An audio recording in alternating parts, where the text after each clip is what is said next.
پاکستان کے خوف سے ہمارے پائلٹ نے اپنا ہی ہیلی کاپٹر مار گرایا۔ بھارتی ایئر چیف نے خود ہی اپنی فضائیہ کی نااہلی کا پول کھول دیا۔ 27 فروری کو پاک بھارت کشیدگی کے نتیجے میں پاک فضائیہ کے شاہینوں نے بھارت کے 2 طیارے مار گرائے تھے اور ایک پائلٹ کو بھی زندہ گرفتار کر لیا تھا جس کی خوب خاطر تواضع کی تھی، جبکہ دوسری جانب بھارت کا ایک ہیلی کاپٹر بھی میزائل لگنے کی وجہ سے بھارت میں ہی گر کر تباہ ہوا تھا، جس میں 5 بھارتی اہلکار جہنم واصل ہو گئے تھے۔ یہ ہیلی کاپٹر کس کے حملے سے گرا اس پر تحقیقات چل رہی تھی جو کہ مکمل ہو گئی ہیں اور اس کی رپورٹ نے پوری دنیا میں بھارت کے منہ پر کالک مل دی ہے۔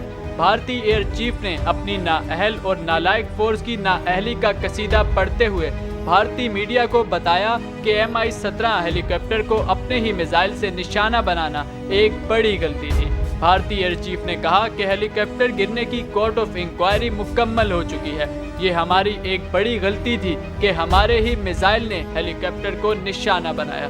اگر مختصر ہم یوں کہیں تو غلط نہ ہوگا کہ فلموں اور ڈراموں میں حملہ کرنے والے جب اصل میں حملہ آور ہوتے ہیں تو ان کے ساتھ یہی ہوتا ہے جو بھارتی ایئر فورس کے ساتھ ہوا۔